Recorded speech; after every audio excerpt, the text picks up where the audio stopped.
Bom, e estarão conosco aqui ao longo dessa edição do Jornal da Manhã, com a Paula e comigo, também o nosso comentarista, Nelson Kobayashi, e o professor de Relações Internacionais, Manuel Furriela, nosso analista convidado, estão conosco aqui no nosso estúdio e estarão com a gente ao longo de mais essa etapa dessa cobertura especial aqui na Jovem Pan. Em primeiro lugar, deixa eu dar um bom dia aos dois. Tudo bem, Koba? Bom domingo.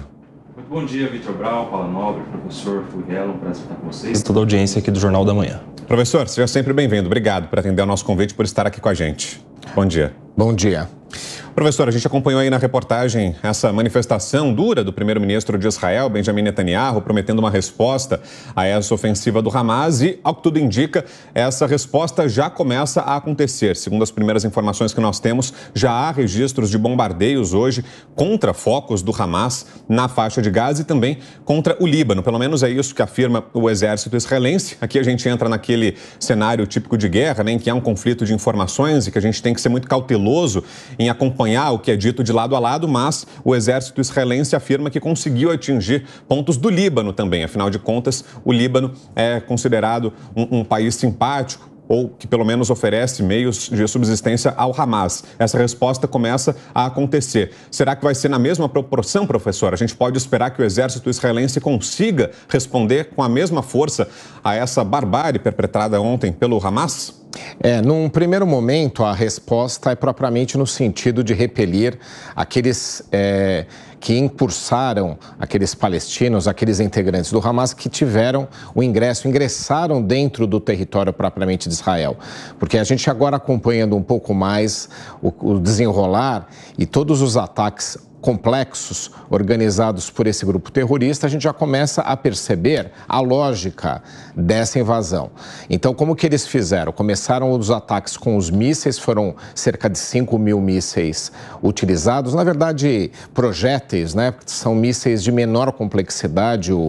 O Hamas ele não tem equipamentos muito avançados, até mesmo pela restrição internacional no seu comércio e pelo isolamento imposto por Israel. Mas, de qualquer forma, durante esses bombardeios, integrantes do Hamas aproveitaram para ingressar por terra e também por mar dentro do território israelense. E aí vieram os sequestros, a gente já tem vários relatos de que alguns deles ainda não se concluíram, também tomada de pequenos vilarejos israelenses e até mesmo ataques terroristas já dentro do território de Israel, executados por esses integrantes que cruzaram as fronteiras, as divisões, tanto entre os territórios palestinos quanto propriamente de Israel. Então, essa primeira reação já está sendo organizada por Israel. A gente tem notícia de retomada e até mesmo de prisão e morte de integrantes do Hamas dentro do território,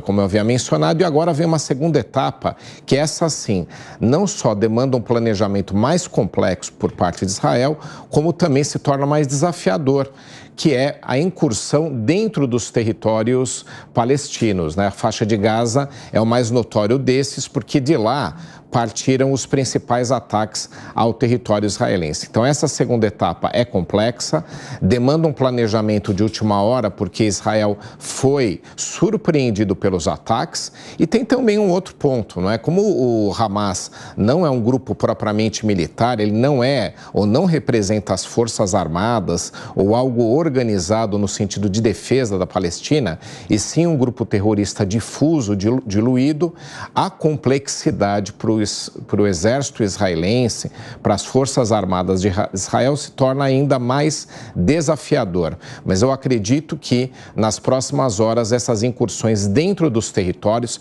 e até mesmo de países vizinhos, né? Foi mencionado aqui o Líbano, vão fazer parte dessa estratégia. Professor, muito bom dia. Nelson Kobayashi, bom dia também. Kobayashi, para você agora, o governo brasileiro convocou ontem uma reunião de emergência com o Conselho das Nações Unidas para tomar decisões sobre os ataques realizados a Israel a partir da faixa de Gaza. Como que você vê essa atitude do governo brasileiro? É uma atitude rápida? Olha, Paulo, é uma atitude necessária, é o que se espera, porque o Brasil está na presidência temporária do Conselho de Segurança da ONU.